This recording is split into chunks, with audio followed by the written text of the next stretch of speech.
أعوذ بالله من الشيطان الرجيم. بسم الله الرحمن الرحيم.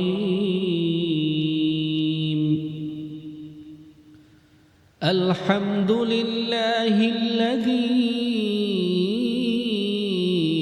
أنزل على عبده الكتاب ولم يجعل له عوجا قيما لينذر بأسا شديدا من لدنه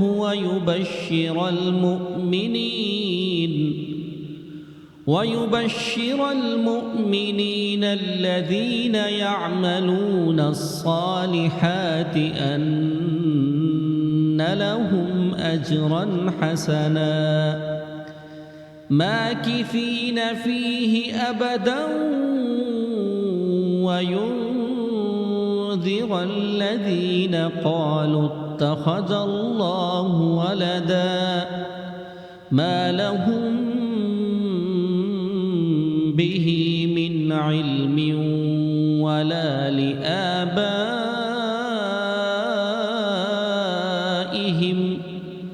كبرت كلمة تخرج من أفواههم إن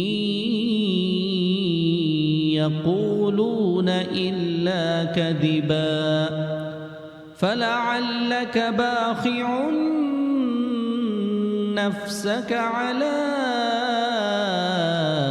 آثارهم إن لم يؤمنوا بهذا الحديث أسفا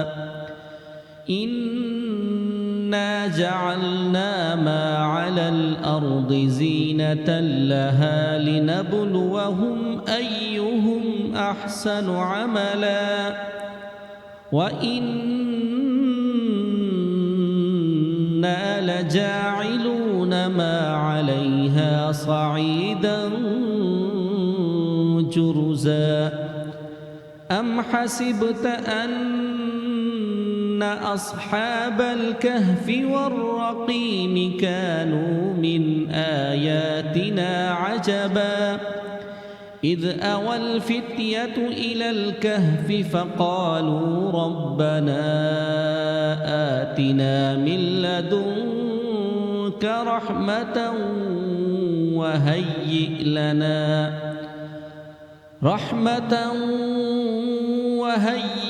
لنا من أمرنا رشدا فضربنا على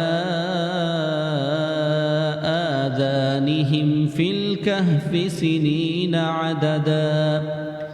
ثم بعثناهم لنعلم أي الحزبين أحصى لما لبثوا أمدا نحن نقص عليك نبأهم بالحق إنهم فتية آمنوا بربهم وزدناهم هدى وربطنا على قلوبهم إذ قاموا فقالوا ربنا رب السماوات والأرض لن ندعو من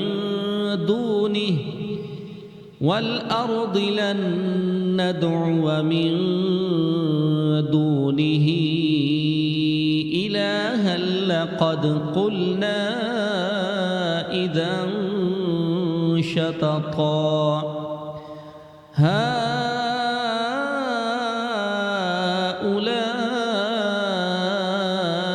قومنا اتخذوا من دونه آلهة لولا يأتون عليهم بسلطان بين فمن أظلم ممن افترى على الله كذبا وإذ اعتزلتموهم وما يعبدون إلا الله فأووا إلى الكهف ينشر لكم ربكم من رحمته ويهيئ لكم من أمركم مرفقا وترى الشمس إذا طلعت تزاور عن كهفهم ذات اليمين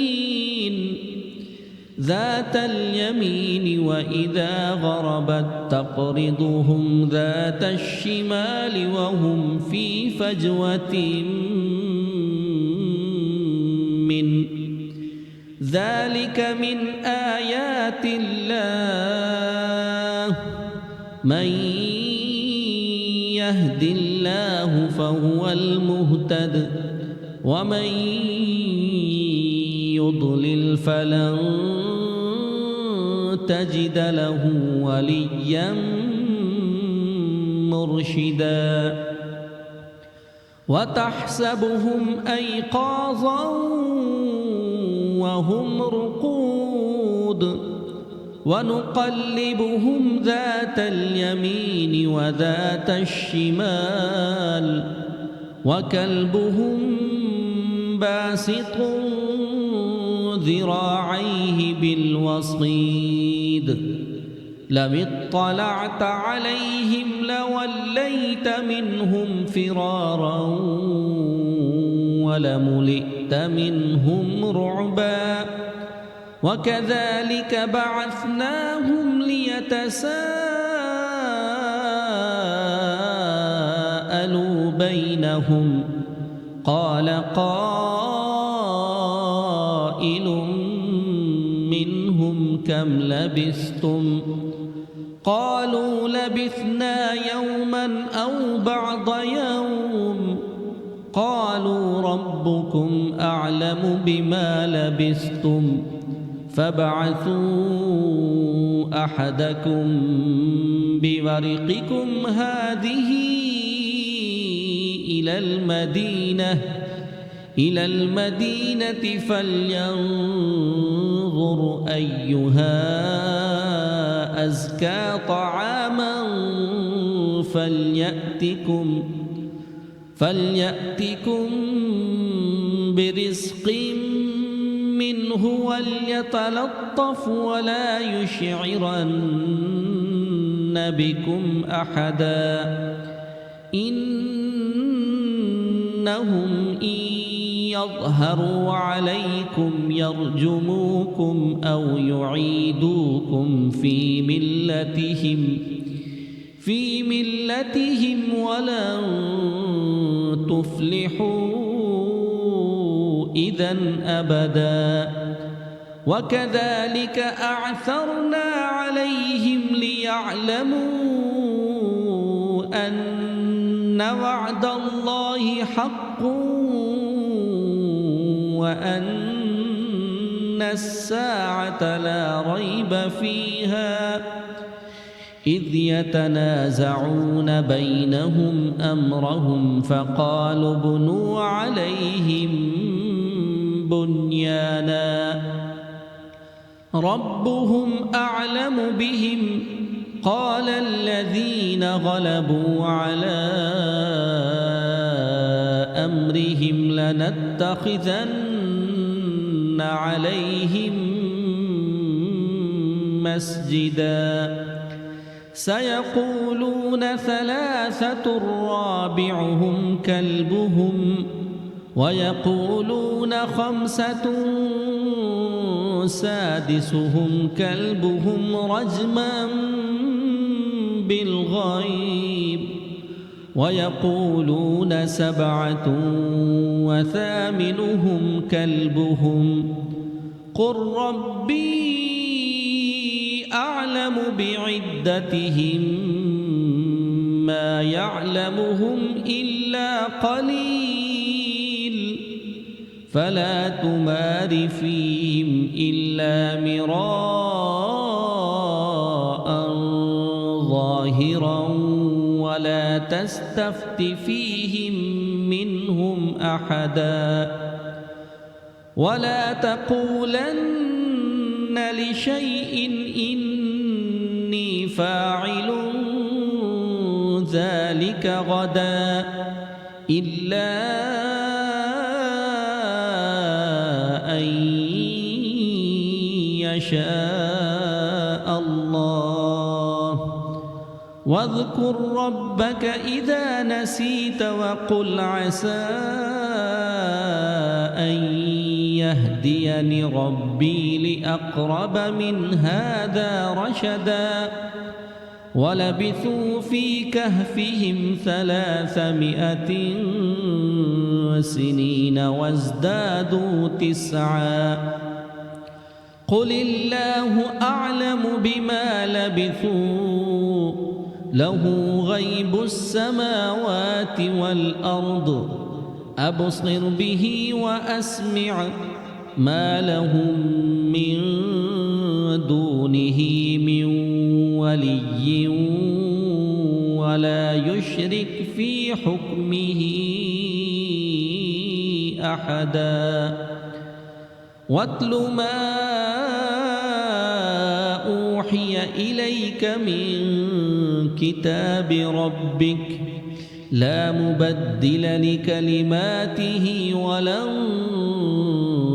تجد من دونه ملتحدا واصبر نفسك مع الذين يدعون ربهم بالغداة والعشي يريدون وجهه ولا تعد عيناك عنهم تريد زينة الحياة الدنيا ولا تطع من أغفلنا قلبه عن ذكرنا واتبع هواه وكان أمره فرطا وقل الحق من ربكم فمن شاء فليؤمن ومن شاء فليكفر إنا أعتدنا للظالمين نارا أحاط بهم سرادقها وإن يستغيثوا يغاثوا بماء كالمهل يشوي الوجوه بئس الشراب وساءت مرتفقا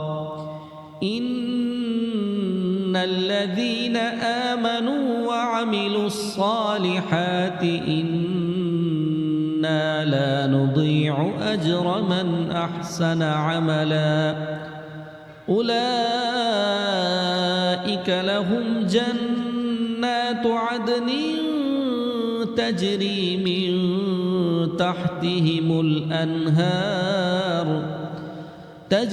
من تحتهم الأنهار يحلون فيها من أساور من ذهب ويلبسون ثيابا خضرا من سندس وإستبرق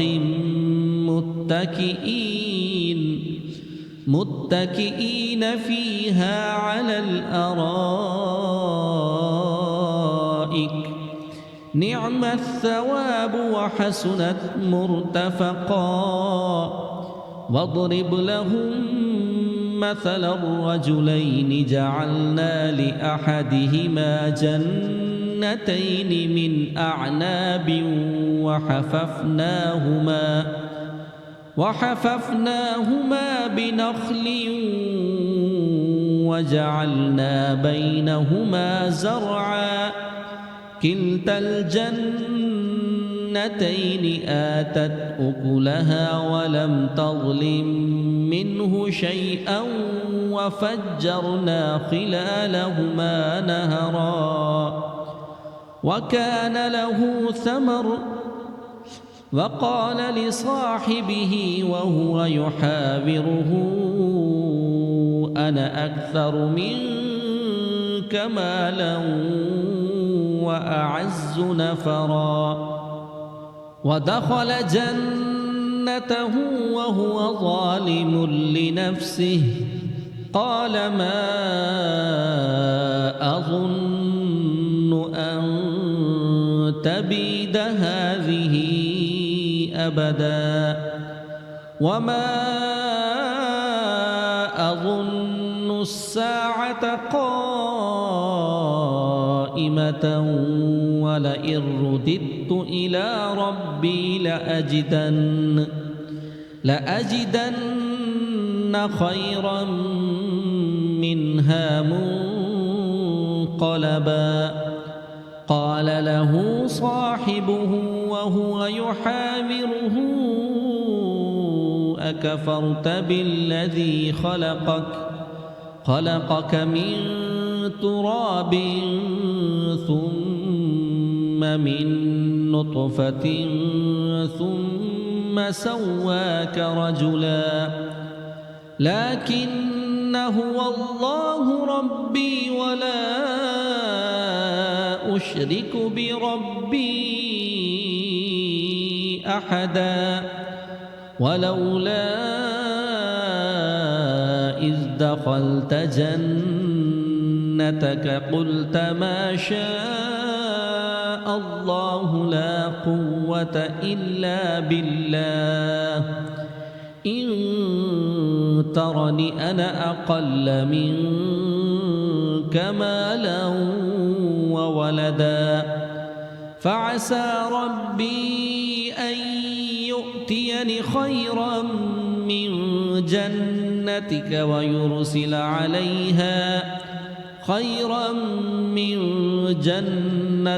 ويرسل عليها حسبانا من السماء فتصبح صعيدا زلقا أو يصبح ماؤها غورا فلن تستطيع له طلبا وأحيط بثمره فأصبح يقلب كفيه على ما أنفق فيها وهي خاوية على عروشها ويقول يا ليتني لم أشرك بربي أحدا ولم تكن له فئة ينصرونه من دون الله وما كان منتصرا هنالك الولاية لله الحق هو خير ثوابا وخير عقبا واضرب لهم مثل الحياة الدنيا كماء أنزلناه من السماء فاختلط به نبات الأرض فأصبح هشيما تذروه الرياح وكان الله على كل شيء مقتدرا المال والبنون زينة الحياة الدنيا والباقيات الصالحات خير عند ربك ثوابا وخير أملا ويوم نسير الجبال وترى الأرض بارزة وحشرناهم فلم نغادر منهم أحدا وعرضوا على ربك صفا لقد جئتمونا كما خلقناكم أول مرة بل زعمتم أن لن نجعل لكم موعدا ووضع الكتاب فترى المجرمين مشفقين مما فيه ويقولون يا ويلتنا ما لهذا الكتاب لا يغادر صغيرة ولا كبيرة إلا أحصاها ووجدوا ما عملوا حاضرا ولا يظلم ربك أحدا وإذ قلنا للملائكة اسجدوا لآدم فسجدوا إلا إبليس كان من الجن ففسق عن أمر ربه أفتتخذونه وذريته أولياء من دوني وهم لكم عدو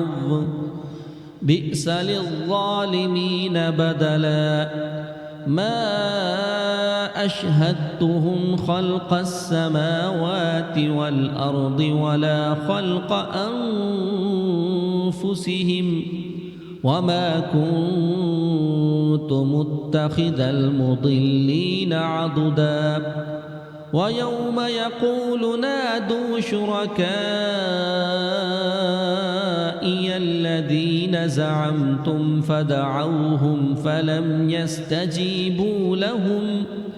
فلم يستجيبوا لهم وجعلنا بينهم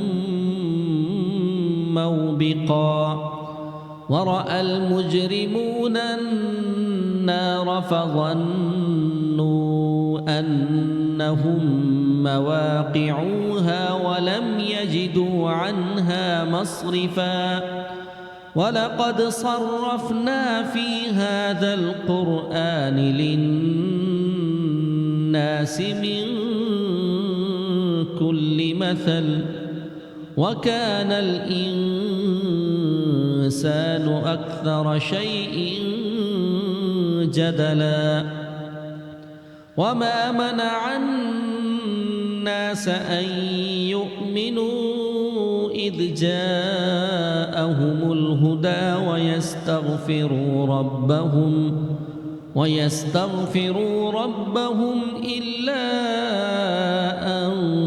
تأتيهم سنة الأولين أو يأتيهم العذاب قبلا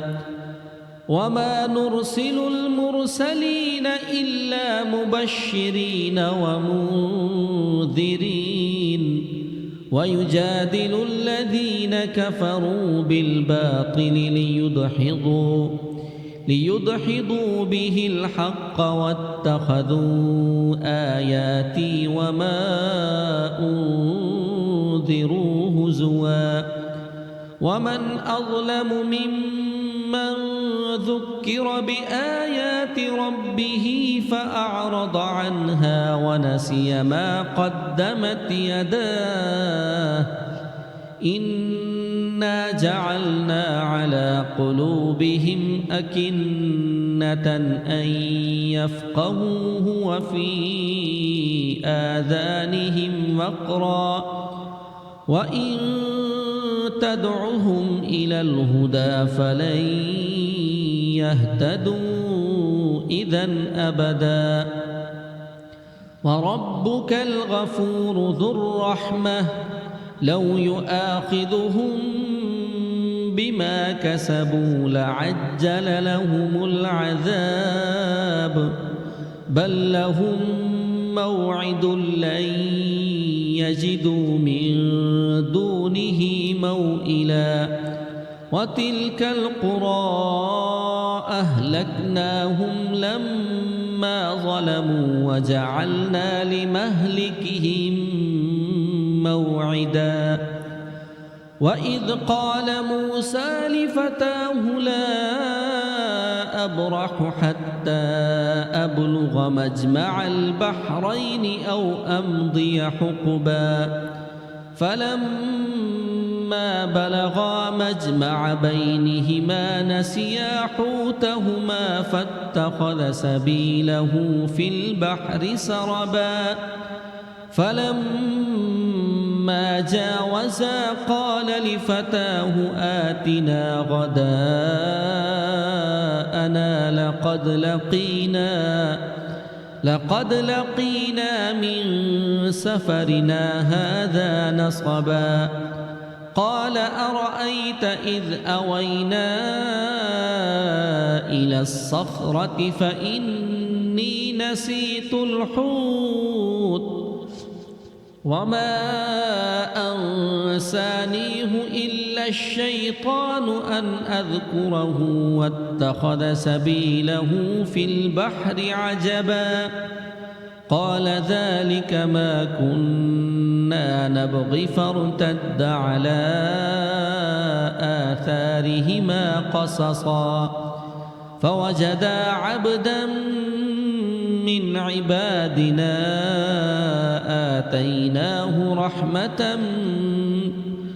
آتيناه رحمة من عندنا وعلمناه من لدنا علما قال له موسى هل أتبعك على أن تعلمني مما علمت رشدا قال إنك لن تستطيع معي صبرا وكيف تصبر على ما لم تحط به خبرا قال ستجدني إن شاء الله صابرا ولا أعصي لك أمرا قال فإن اتبعتني فلا تسألني عن شيء حتى أحدث لك منه ذكرا فانطلقا حتى إذا ركبا في السفينة خرقها قال أخرقتها لتغرق أهلها لقد جئت شيئا إمرا قال ألم أقل إنك لن تستطيع معي صبرا قال لا تؤاخذني بما نسيت ولا ترهقني من أمري عسرا فانطلقا حتى إذا لقيا غلاما فاقتله قال أقتلت نفسا زكية بغير نفس لقد جئت شيئا نكرا قال ألم أقل لك إنك لن تستطيع معي صبرا قال إن سألتك عن شيء بعدها فلا تصاحبني قد بلغت من لدني عذرا فانطلقا حتى إذا أتيا أهل قرية استطعما أهلها فأبوا أن يضيفوهما فوجدا فيها جدارا يريد أن ينقض فأقامه قال لو شئت لاتخذت عليه أجرا قال هذا فراق بيني وبينك سأنبئك بتأويل ما لم تستطع عليه صبرا أما السفينة فكانت لمساكين يعملون في البحر فأردت أن أعيبها وكان وراءهم ملك يأخذ كل سفينة غصبا وأما الغلام فكان أبواه مؤمنين فخشينا أن يرهقهما طغيانا وكفرا فأردنا أن يبدلهما ربهما خيرا منه زكاة وأقرب رحما وأما الجدار فكان لغلامين يتيمين في المدينة وكان تحته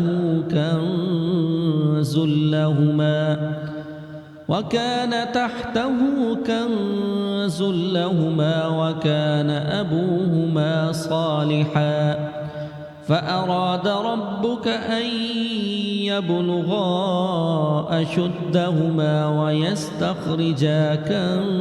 كنزهما رحمة من ربك وما فعلته عن أمري ذلك تأويل ما لم تسطع عليه صبرا ويسألونك عن ذي القرنين قل سأتلو عليكم منه ذكرا إنا مكنا له في الأرض وآتيناه من كل شيء سببا فأتبع سببا حتى إذا بلغ مغرب الشمس وجدها تغرب في عين حمئة ووجد عندها قوما قلنا يا ذا القرنين إما أن تعذب وإما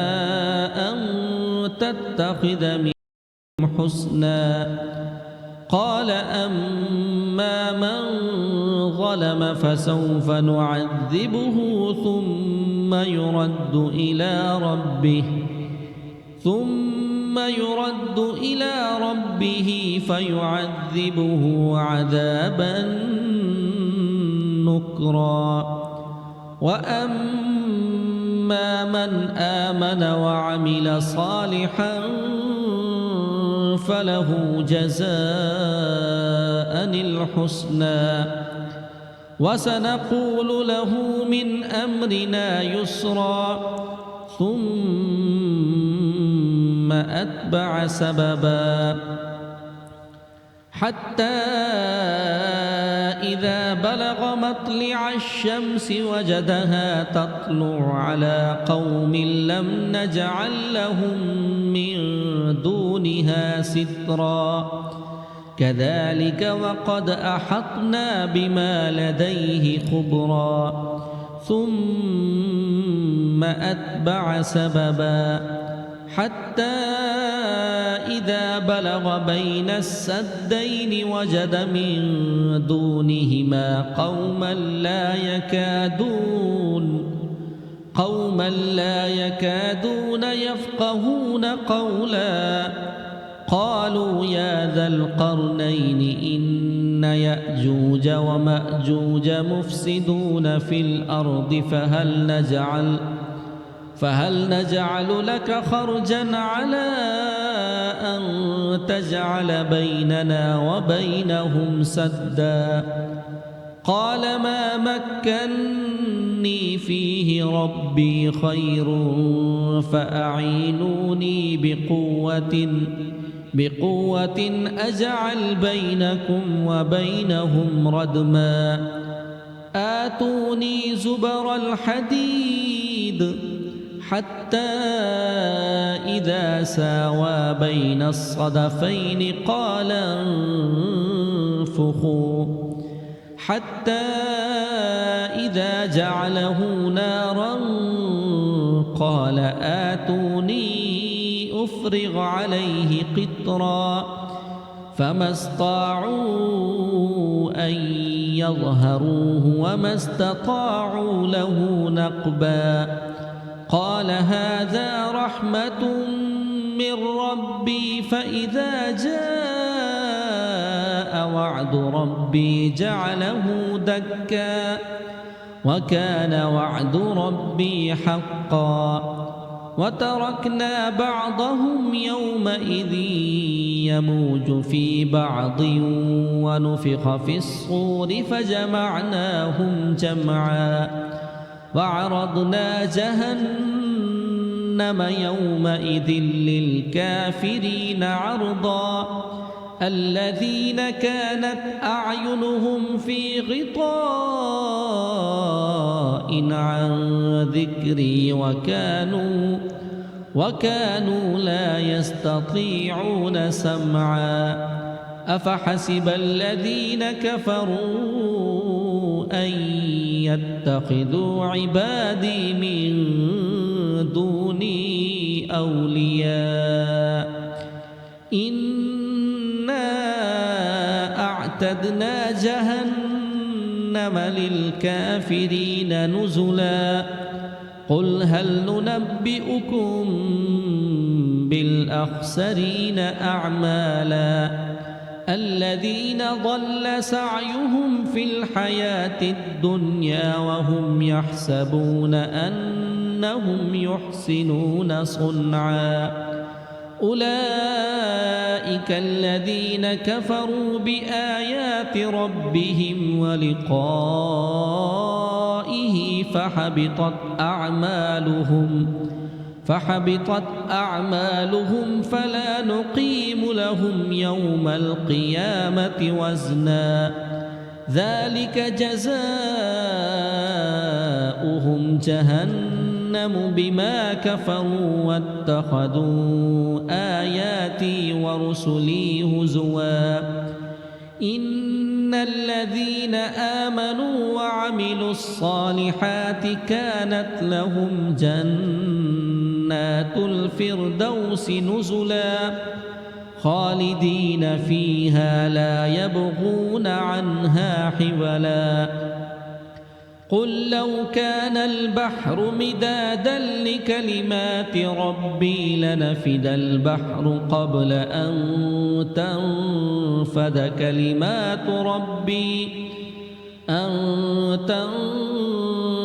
كلمات ربي ولو جئنا بمثله مددا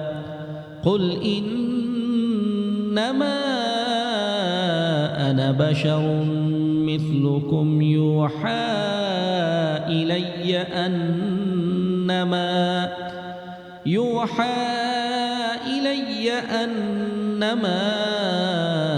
إلهكم إله واحد فمن كان يرجو لقاء ربه فليعمل